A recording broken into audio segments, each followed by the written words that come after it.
अपने माता पिता को बहुत प्यार करते हैं और संसार से सबसे ऊपर समझते हैं, परंतु मैं अपनी पत्नी से भी बहुत प्यार करता हूं, परंतु पत्नी और माता पिता में अच्छी सुलह नहीं है महाराज जी। इस स्थिति में मैं कैसे दोनों को दोनों का प्राथमिकता माता पिता की रखनी, क्योंकि अर्धांगिनी अपना ही अंग है और हमें प्रकट करने वाले माता पिता हैं। तो अर्धांगिनी को इतना कि आप हमारे माता पिता की सेवा ना करें, मानते हैं, लेकिन आप हमें नहीं रोक सकते।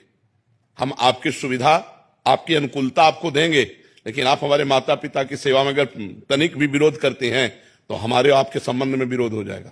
माता पिता का त्याग नहीं कर सकते, ये जरूर आप में होना चाहिए। अगर ये नहीं है तो जो अपने माता पिता का त्याग कर दे पत्नी के कहने पर, फिर क्या है, फिर धर्म में वीरता नहीं रही। ऐसा नहीं होना चाहिए। जो लड़की इस तरह की मतलब व्यवहार वाली हो कि आप हमसे प्यार करते हो, तो आप अपने माता पिता का त्याग कर दो, तो उससे कह देना चाहिए कि तैयार रहना, त्याग के लिए तैयार रहना। जिस दिन हमारे माता पिता की सेवा में व्यवधान उपस्थित कर दोगे, उसी दिन हमारे आपके बीच में संबंध विच्छेद हो जाएगा। और अगर आप हमारे माता पिता की सेवा करती हो तो हम आपको प्राणों से अधिक प्यार करेंगे, नहीं करती हो तो आपको अधिकार देंगे, लेकिन आप हमारे को सेवा में जाने से नहीं रोक सकती हो। इतना जरूर रहना चाहिए। माता पिता भगवान का स्वरूप है और पुत्र का पूरा अधिकार है माता पिता की सेवा करने का। तो ध्यान रखना, अवश्य में भोक्तव्यम कृतम कर्म शुभाशुभम। जो जैसे कर्म करेगा वैसा फल देगा भगवान, भोगना पड़ेगा, इसलिए बहुत सावधान।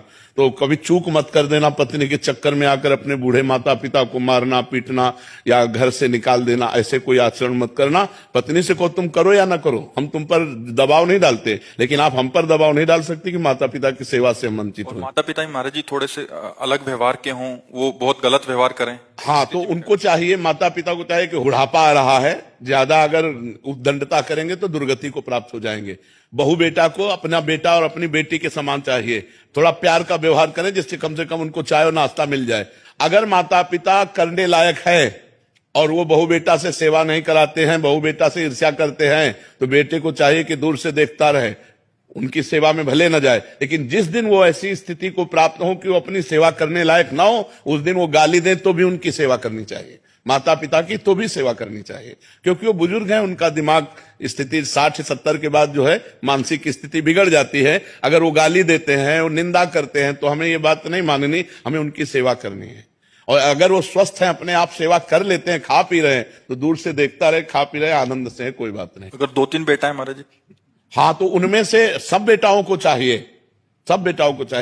कि अपने माता पिता की सेवा के लिए अगर हिस्सेदारी ले लें, तीनों क्रम बाई क्रम सेवा करें। अगर तीनों में से ना करें तो एक तो तैयार हो जाए। यार, बूढ़े माता पिता को खवाने से क्या कमी होती है? दाता तो भगवान है, खूब अच्छे से देते हैं। जो माता पिता की सेवा करता है उस पर भगवान प्रसन्न हो जाते हैं, क्योंकि भगवान ये धर्म से प्रसन्न होते हैं। देखो, पुंडरीक जी अपने माता